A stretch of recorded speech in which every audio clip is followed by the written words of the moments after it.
Yo, what's going on everyone? My name is Damien, also known as QB. How's everyone going today? And before I get started in today's video, this is day 40 of my hard 50. I want to say a big thank you for love and support. Everything I'm uploading on every single day for 50 days straight is in the description down below.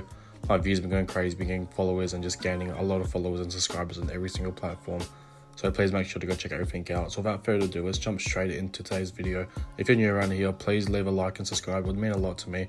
I don't do this for the subs, for the likes or the views. I just love yapping about basketball, and I appreciate anyone who sticks through this whole video or through any video about me just talking my shit about basketball.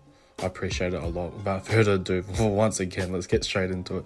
The Minnesota Timberwolves so far in 2024-25 NBA regular season have had a pretty underwhelming start, only seeing 5 games over 500 for a team that just went to the Western Conference Finals and had a very convincing run to do so.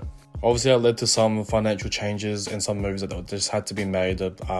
Minnesota Timberwolves owner did not want to run it back with Karl-Anthony Towns. If you guys do want a quick rundown, that pretty much Karl-Anthony Towns is like over, his contract puts him way over the salary cap, which means the owner of the team, the organization, whoever has to pay the luxury tax. And he did that for 3 seasons in a row and just thought that it was time for a change, even though they just came off freshly of a Western Conference Finals appearance. He wasn't happy with that, so it was decided for Karl-Anthony Towns to kick rocks and make his way over to New York Knicks, where they received Julius Randle, Dante DiVincenzo, and a couple of picks here and there. Even though this season has been low expectations, no, not low expectations, but it hasn't been as well as people thought it was going to be. Obviously, losing probably one of the best, probably top 3, top 5 center in the entire league, top 3 easily. What the fuck are you talking about? So you would expect some sort of decline. Obviously, Julius Randle has been doing the best he could, he can. He's currently injured at the moment, but other than that, he's having a great season so far. Another guy who's been able to blossom into his shell has been Jaden Mcdaniels. Obviously, if you know NBA, you know Jaden Mcdaniels. You guys should obviously know about that classic clip of Anthony Edwards saying, "They got Kevin Durant, we got Jaden McDaniels," and then they continue to sweep their ass in that first round of the playoffs. Are you serious? But all real talk though, Jaden McDaniels has always been known for his defense. His defense has always just got him in playing time, in good minutes. And he just used to be a guy on offense. He used to sit on the corner and shoot those corner threes. And if he was to even think about dribbling or trying to play make, the defense would not pay much attention to him whatsoever, because this man was literally the definition of a 3-and-D player, taking it to legit, form. His defense is amazing, but what has stood my eye out so far this season that no one seems to be talking about is Jaden McDaniels' bag work has been going crazy. His offensive game has stepped up a fuck ton. It's not really showing too much in the stat sheet. He's only averaging 2 more points than he did the season before, but hey, he keeps going up and up by at least 2 or 3 points every single season of his career. And the fact he's only 24 as well is quite scary. You'll think Jaden McDaniels is the type of guy who would be like high 20, low 30s, kind of like a Nas Reed type situation. But this man was actually drafted back in 2020. He was drafted in the first round by actually the Los Angeles Lakers, but then obviously some trades and that happened, and he just wasn't on the Lakers. But he's definitely found a true home here in Minnesota, and it's just very outrageous. Not outrageous, but it's just really satisfying to see that his offensive game has taken a massive pick. Look at this. Look at that in and out dribble stop to get to his spot for the fadeaway. Are you serious? This was a guy that would never put down the basketball. He would always get pressured by the defense to give it up, or just, it was easily moved by defense. He wasn't really attacking like that. Look at that. A dribble penetration straight into a 2-handed slam. Are you serious?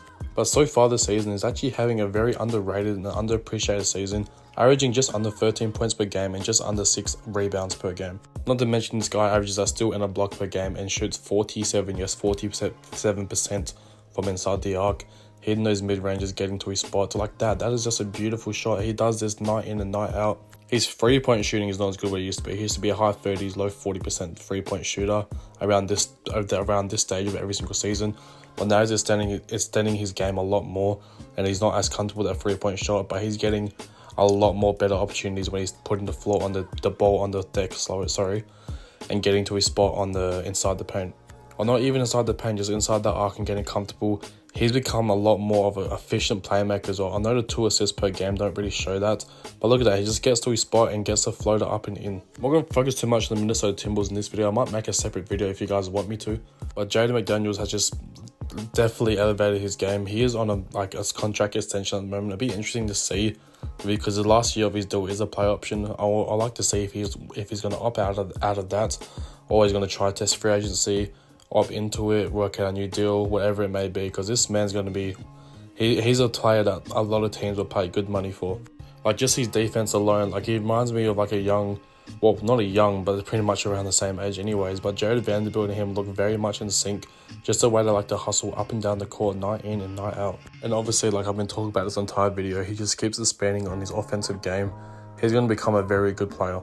And he's been a really good player for multiple seasons, just as I said like multiple times before, just because of his defense. But unfortunately, it's not really transitioning into much Memphis, or not Memphis, what am I saying, chat? Timberwolves wins. But the Timberwolves, I'm sorry to say, but they're just not a contender this season. No one's looking at them and really scared. Like, I look at teams like OKC, Denver, whoever it may be, Los Angeles, Memphis, Houston, all these teams are destroying this team in a 7-game series. Are you serious? I mean, they are a big piece away, and that piece is obviously Karl Anthony Towns.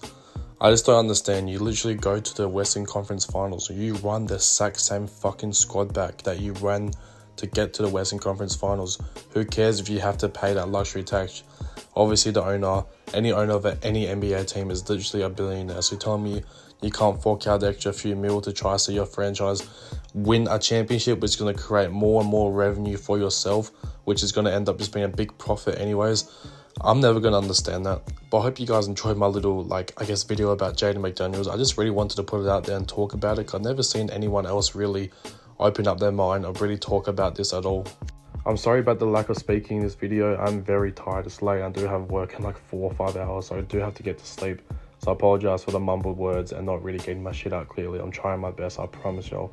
As always, this has been your boy qybii, and I'll see y'all tomorrow. Peace.